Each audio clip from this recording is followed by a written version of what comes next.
नमस्कार दोस्तों, आपका बहुत बहुत स्वागत है हमारे YouTube चैनल बांके बिहारी भक्ति पर।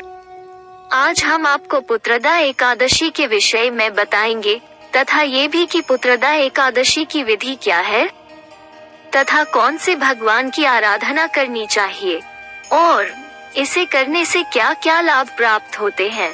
तो आइए शुरू करते हैं पुत्रदा एकादशी की कहानी। पुत्रदा एकादशी के महात्म्य का वर्णन भविष्योत्तर पुराण में भगवान श्री कृष्ण तथा महाराज युधिष्ठिर के संवाद में मिलता है। महाराज युधिष्ठिर ने पूछा, हे श्री कृष्ण, कृपा करके मुझे पौष मास की शुक्ल पक्ष की एकादशी का वर्णन करें। उस व्रत की विधि क्या है तथा कौन से देवता की पूजा की जाती है। भगवान श्री कृष्ण ने कहा, जगत कल्याण के लिए इस एकादशी का मैं वर्णन करूंगा। अन्य एकादशी की तरह इस एकादशी को व्रत करे। इसे पुत्रदा कहते हैं। सब पापों का हरण करने वाली यह सर्वोत्तम तिथि है। कामना तथा सिद्धि को पूर्ण करने वाले भगवान इस तिथि के अधिदेवता है। पूरे त्रिलोक में ये सबसे उत्तम तिथि है। तो चलिए अब इसकी कहानी जान ले।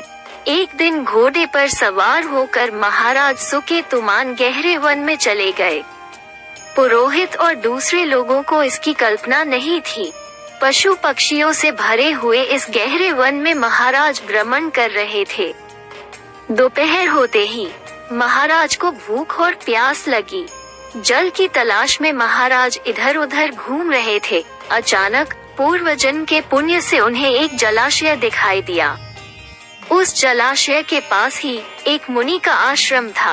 अनेक शुभ शगुन होने लगे। उनकी बाईं आंख और बायां हाथ फड़कने लगा। शुभ घटना की आशा में राजा आश्रम में गए और उन्हें देखकर राजा को बहुत प्रसन्नता हुई। घोड़े से उतरकर राजा ने सभी मुनियों को प्रणाम किया। तब उन मुनियों ने कहा, हे राजन, हम आप पर प्रसन्न हैं।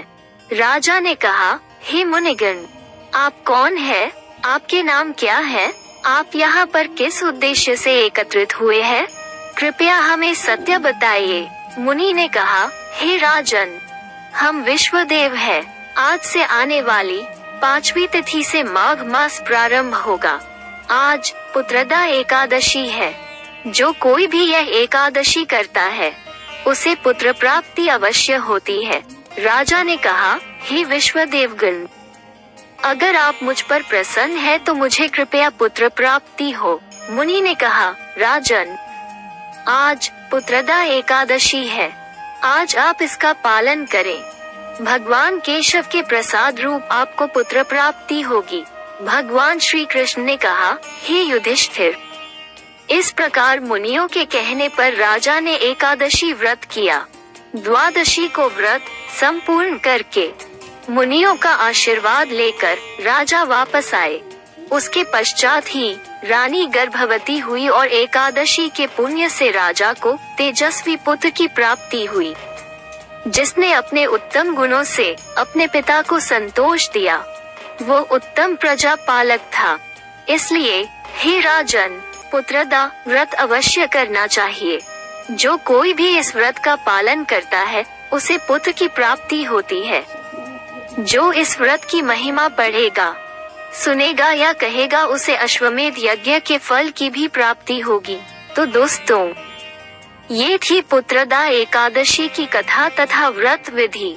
अगर आपको ये कथा अच्छी लगी तो कृपया कमेंट करके बताएं और अगर कोई कमी रह गई हो तो वह भी कमेंट में लिखिए और कृपया लाइक करें, सब्सक्राइब करें और शेयर करें अपनी के साथ। धन्यवाद।